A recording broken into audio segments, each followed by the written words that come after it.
Здравствуйте, друзья мои! С вами снова Яков Русский на канале Простые Походы. Давно не виделись. И сегодня я хочу рассказать и показать вам, как в условиях маскировки приготовить себе чай. Сначала мы расчистим место под наш будущий костер. Потом ножом разрыхлим грунт и начнем копать. Как вы видите, из инструментов я использую только нож и руки. Никаких лопат, экскаваторов и байрактаров.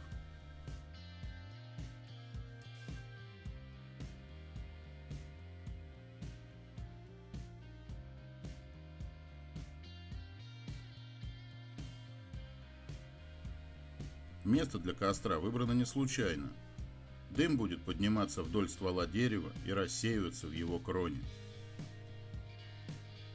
Такой костер называется дакотским. Вроде как его изобрели американские индейцы, хотя это не доказано. У нас он называется костром разведчика. А если вам необходим огонь для приготовления пищи, но вы не хотите привлекать чьего-то внимание или действуете в условиях маскировки, то такой костер то, что вам нужно. Суть костра проста. Есть ямка непосредственно с самим костром, перекрытый сверху палочками и землей канал, и вторая ямка в 1,5-2 раза глубже кострового углубления. Воздух из глубокой ямки подсасывается через канал в основание костра. Происходит некий реактивный эффект. Не думаю, что индейцы в штате Дакота могли додуматься до основ аэродинамики.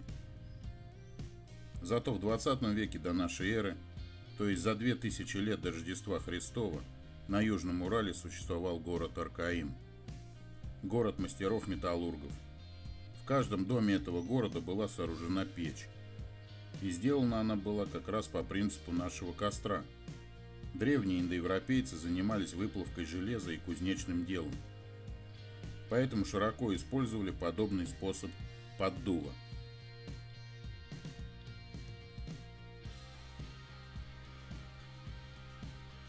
Итак, я выкопал 2 ямки и перемычку. Теперь перекрою перемычку палочками и землей.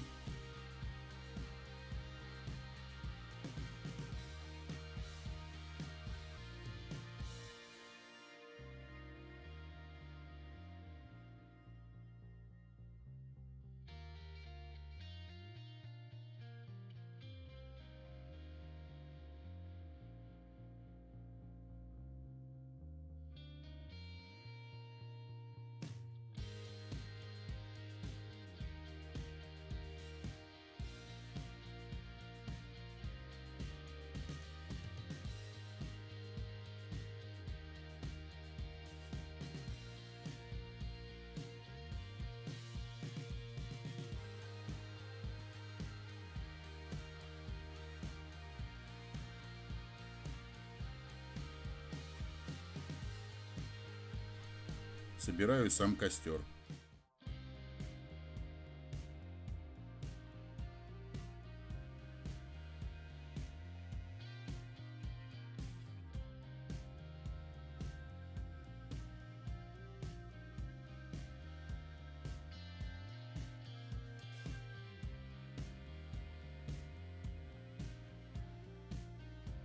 Поджигаю.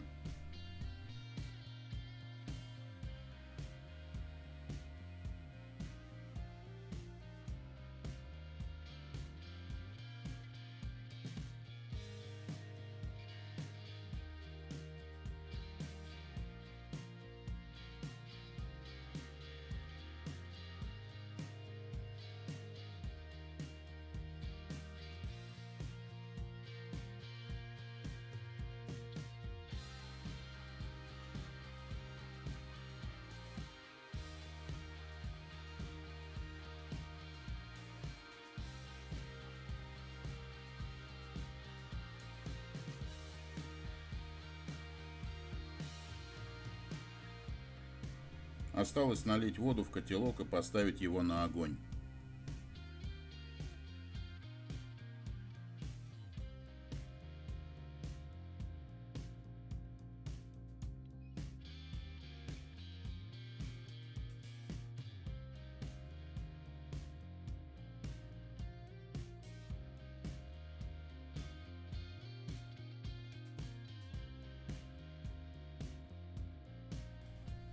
Обратите внимание, вот из этой ямки воздух устремляется по каналу в основание костра, питая его прекрасным окислителем.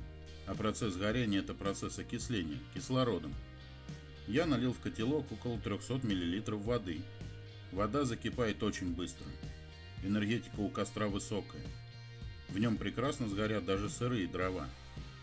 Правда, при этом образуется больше дыма, помните об этом. Чай я взял с собой. Это смесь исландского мха, ягод боярышника и иван-чая. Засыпаю его в котелок. Кстати, это немецкий котелок времен Великой Отечественной войны.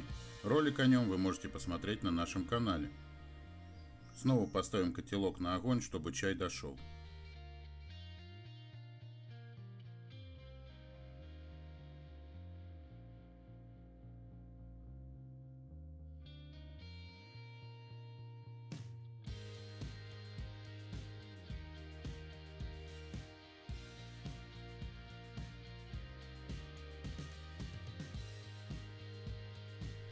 Ну вот, чай готов, можно пить.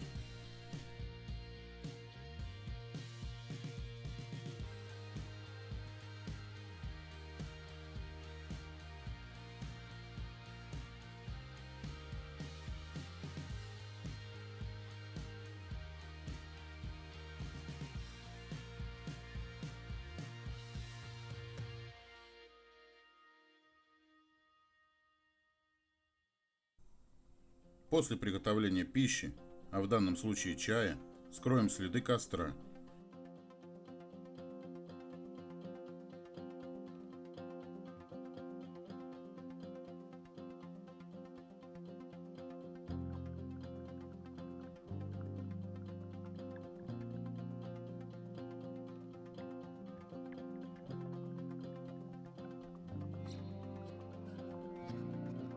Теперь никто и не подумает, что я здесь сжег костер. Место замаскировано и приведено в первозданный вид.